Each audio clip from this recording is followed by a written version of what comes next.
तो दिल्ली वासियों को भी इसी प्रकार से मिसिंग इन एक्शन सीएम ही मिला था।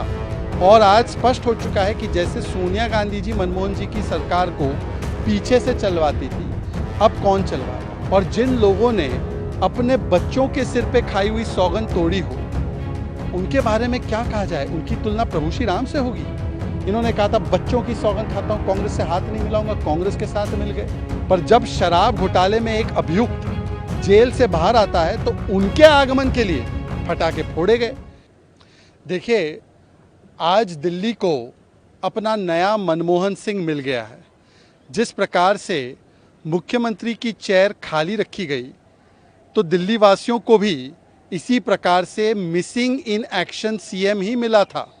पहले जेल वाला सीएम मिला, फिर बेल पे आया हुआ सीएम मिला जिसके पास कोई अधिकार या पावर बची नहीं थी, सुप्रीम कोर्ट ने कंडीशन ऐसी लगाई थी। और आज प्रॉक्सी सीएम मिला है, अर्थात मनमोहन सिंह मिला है। और आज स्पष्ट हो चुका है कि जैसे सोनिया गांधी जी मनमोहन जी की सरकार को पीछे से चलवाती थी, अब कौन चलवाएगा।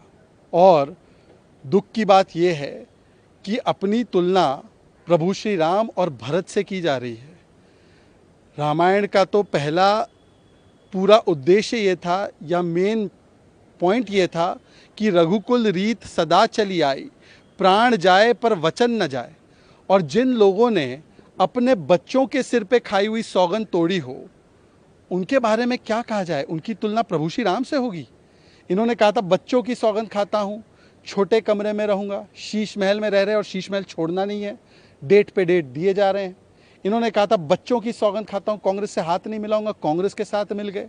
बच्चों की सौगंध खाता हूँ, भ्रष्टाचार पे कॉम्प्रोमाइज़ नहीं करूँगा। भ्रष्टाचारी जब आरोप लगे इन पे, तो मुख्यमंत्री पद 150 दिन तक जेल के भीतर से चलाया, जो लालू जी ने भी नहीं किया। तो मुझे लगता है कि जिन लोगों ने अपने वचन तक को नहीं रखा, वो आज अपनी तुलना प्रभु श्री राम से कर रहे हैं। और देखिए, विडंबना की बात तो ये है कि अभी अभी कुछ दिन पहले एक फतवा जारी किया इन्हीं की सरकार ने, जो अपनी तुलना प्रभु श्री राम से कर रहे हैं, कि दिवाली पर प्रभु श्री राम के आगमन पर पटाखे नहीं फोड़े जाएंगे। पर जब शराब घोटाले में एक अभियुक्त जेल से बाहर आता है तो उनके आगमन के लिए पटाखे फोड़े गए। ये है दोहरा चरित्र। और मुझे लगता है प्रभु श्री राम और भरत और लक्ष्मण जी से तुलना करना ये अपमानजनक है। कभी भगत सिंह जी के साथ तुलना करना, मुझे लगता है कि प्रभु श्री राम ने तो उत्कृष्ट उदाहरण दिया था। वो अपने पिता का, परिवार का सम्मान करते थे। पर पिता तुल्य अन्ना हजारे जी लगातार कह रहे कि अरविंद तुमने गलत किया, अरविंद तुमने धोखा दिया, अरविंद तुम सत्ता के नशे में डूब गए हो। उस पिता तुल्य अन्ना जी को भी ये भूल गए और अपनी तुलना प्रभु श्री राम से करते।